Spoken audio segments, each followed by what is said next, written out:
obviously there's kind of a vacuum of good, meaningful sex education. That is especially true for LGBT folks, for queer kids growing up. In school, I did get a little bit of sex ed. It was taught by a nun who like pulled down a diagram and she was like, this is a vagina. Don't touch it. Don't go near it. Don't have sex. But at least there was like some mention. But as a gay kid that didn't have the internet yet, like there were no resources for me. And so once we did, and once I saw porn, I was like, well, this is it. This is how I educated myself. And what I saw was a very specific flavor of sex done by a very specific type of person. It was guys in their 20s and 30s. They had gigantic dicks. They were mainly white, very masculine, muscles. It was not sending the message that like, if you have sex, like this is available to everyone. It was like, no, you need to look like this. If you want to be worthy of touch and pleasure, if you want to be desired, you need to be one of these guys. Yeah. Yeah. It also wasn't growing up and the kind of sex education that we got, which was our gym teacher or our science teacher, like leading the class. It wasn't pleasure-based at all. So there was no conversation about pleasure.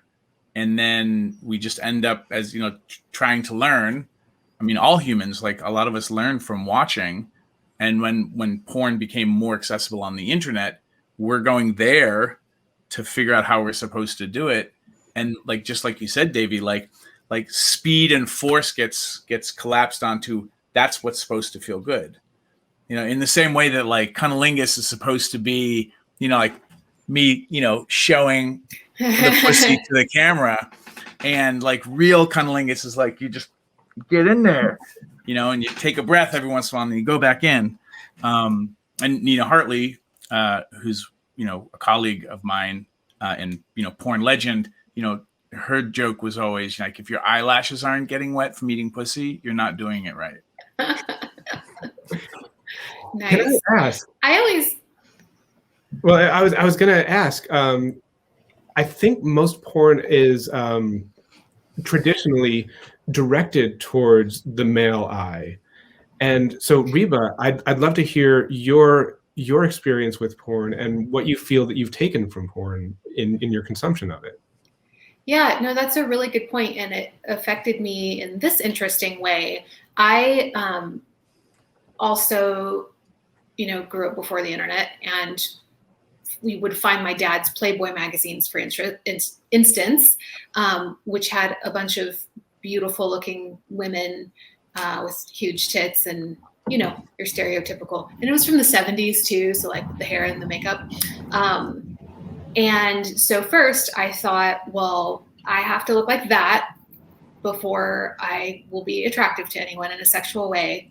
But it also informed the way I fantasized. I forever and never questioned, and still do, would fantasize about women, even though I had always considered myself heterosexual.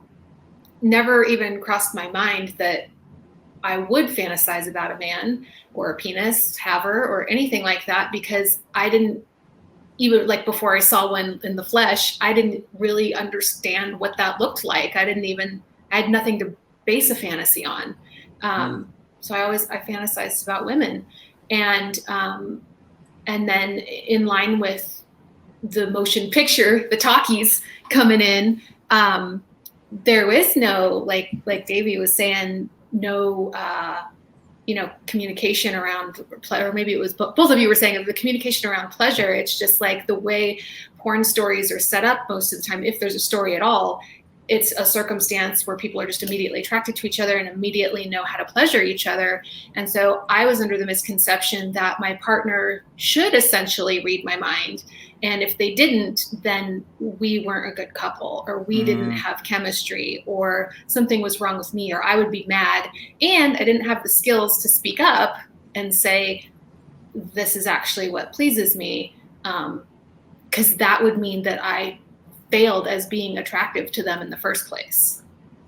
And you've never seen any instances of that. And I mean, like, you never see anyone ask for a glass of water in porn, Right. Like, you can see porn of, God, everything imaginable, like priest fucking nuns, whatever. All of it's on the table. All of it's fair game. But anyone asking for a glass of water, like, that is the ultimate taboo. Like, you know what? I just need a break for 30 seconds.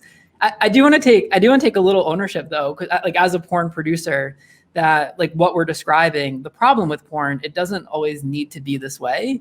And one of the things that I've really enjoyed playing with Himeros TV, which is a porn site, it's creating erotic content that enhances your experience of sex and sexuality rather than detracting from it. So it can give you tools and techniques and strategies, which can range from, like masturbation stroke techniques to sex games that you can play with your partner. Reba, when you were talking about pleasure and how you communicate that with your partner, we recently did a video that opened with these two guys laying on the bed. And one of the guys is like, hey, like, why don't we play this game? I was just, I saw this online and it's called pleasure mapping. And I'm going to touch your body in different ways. And you're going to rate how that feels on a scale of 1 to 10, 10 being like the most pleasurable for you. So it can be like, tickling behind the ear, slapping your chest, sucking a toe, all these infinite combinations of ways that you can touch someone. And each of those gets a number value. And then at the end of it, you basically have a pleasure map for what feels good for your partner.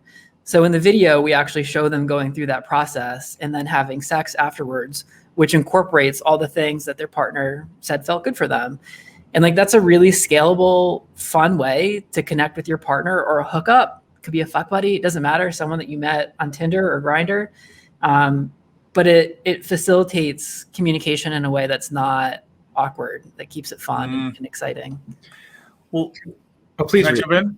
No, because this is so good. Because the other thing that doesn't get talked about mostly, unless like somebody goes to the internet and knows what website or podcast that they're looking for that has great information, but jumping off of the pleasure mapping piece, Davey, like most people wouldn't know that growing up just looking at porn. And then what ends up happening is also like understanding not just like pleasure-based sex, but also like understanding your own body and the idea that our arousal, when I teach rough sex for nice folks, one of the pieces in that class is like things that feel good when you're just getting warmed up might not feel as good as when you're really, really turned on. And then the converse is like, smacking somebody's ass. There are always exceptions. There's always exceptions, but like most people, that doesn't feel great until they have a shit ton of endorphins in their system, are really turned on, and then spank me. Like that feels great. And if you don't know that, then you think you're trying to be a good lover and you're spanking your partner too soon.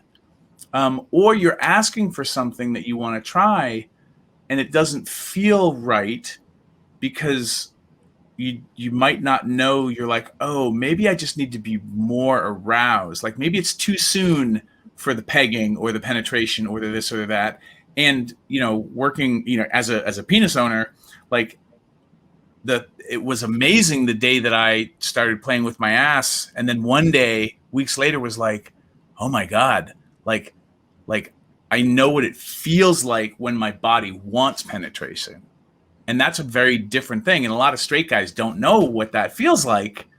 But when I had that aha moment, then it was like, oh, wait a minute. Like if I'm going to put my dick in somebody else or my fingers or whatever, like I should ask them if they're ready for penetration, because being penetrated doesn't always beget getting you to the right place in your body.